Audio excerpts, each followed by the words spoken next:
उचगाव जिल्हा परिषद मतदारसंघ इथं देखील लढत बघायला गेलं तर तिरंगी लढत झाल्याची आपल्याला बघायला मिळते. या तिरंगी लढतीचा फायदा कशा पद्धतीने होऊ शकतो आणि नेमका कुणाला होऊ शकतो? कारण उचगाव हा खूप मोठा मतदारसंघ आणि त्या ठिकाणी असलेली मतदार हे जास्तीचे आहेत, त्यामुळे तिथला उमेदवार असणं कुठं ना कुठंतरी गरजेचं असं नेते मंडळींचा एक विश्वास होता. आता ह्या उचगाव मधली झालेली जी लढत आहे ही कशा पद्धतीने होती आणि याचा फायदा नेमका कोणाला होऊ शकतो? आता स्पष्ट बोलायला झालं तर उचगाव हे कोल्हापूर शहरालगत असलेलं एक जवळचं गाव आहे. मोठी लोकसंख्या या ठिकाणी आपल्याला बघायला मिळते आणि या मतदारसंघामध्ये नामदेव वायंगडे ज्यांना एनडी म्हणून संबोधलं जातं, आता सध्या तरी या प्रचारादरम्यान आम्हाला दिसून आलं की त्यांचं एक पारडं जड दिसून आलं. कारण नामदेव वायंगडे यांनी कोणतंही पद नसताना, विशेषतः त्यांच्याकडे कोणतंही पद नव्हतं आणि या पद नसल्याच्या काळामध्ये त्यांनी व्यक्तिगत लोकांना भेटीगाठी घेऊन त्यांची कामं जाणून घेणं आणि तळागाळात मुरलेला कार्यकर्ता म्हणून त्यांची एक ओळख या ठिकाणी निर्माण झाली ती.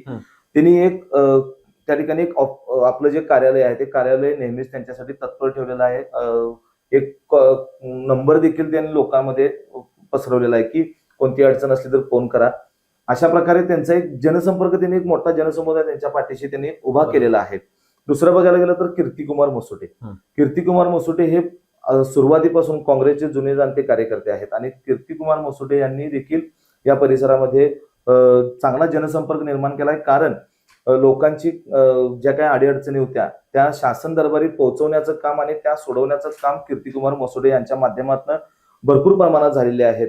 त्यामुळं थोडंसं काय होईना या ठिकाणी घासाघास होणार असल्याचं आपल्याला बघायला मिळते. तिरंगी जरी लढत असली तरी ही लढत बघायला गेलं तर ह्या दोघांच्यातच होईल अशा पद्धतीचं नाही. पण तिसरं बघायला गेलं तर कीर्तिकुमार मसुटे हे काँग्रेसचे आणि काँग्रेसचं महाविकास आघाडीचा एक भाग म्हणून आपण ज्यांच्याकडे बघितलं जातं म्हणजे शिवसेना उद्धव बाळासाहेब ठाकरे पक्ष.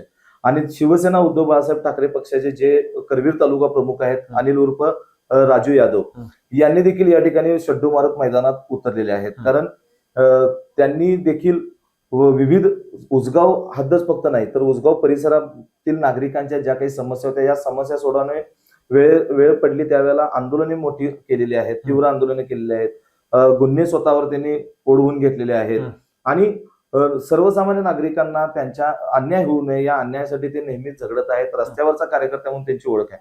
त्यामुळे जर आत्ताचं चित्र बघायला गेलं तर महाविकास आघाडीचे जे दोन घटक पक्ष आहेत, काँग्रेस असेल आणि शिवसेना उद्धव बाळासाहेब ठाकरे पक्ष, यांच्यात या ठिकाणी दोन उमेदवार असल्यामुळं त्यांच्यातली जी काय मतदान आहे ते मतदान कुठेतरी विभागलं जाऊ शकतं आणि त्याचा फायदा नक्कीच नामदेव वायंगडे यांना मिळणार असल्याचं या ठिकाणी चित्र आहे. त्यामुळं नामदेव वायंगडे यांचं पारडं जड दिसतं.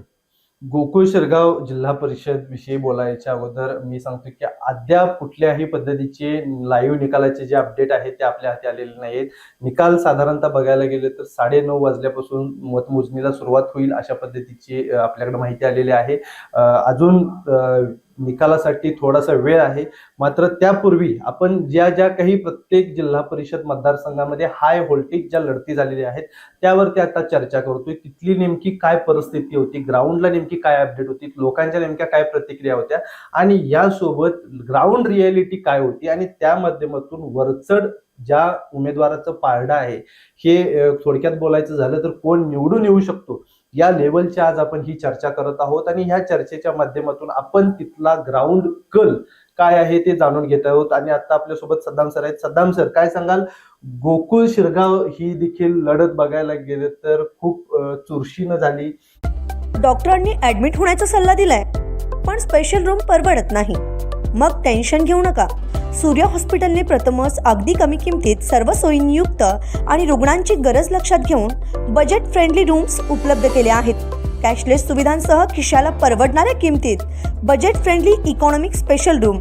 पत्ता कोंडावळ चौक, लक्ष्मीपुरी, कोल्हापूर. संपर्क 9822 63 54 69.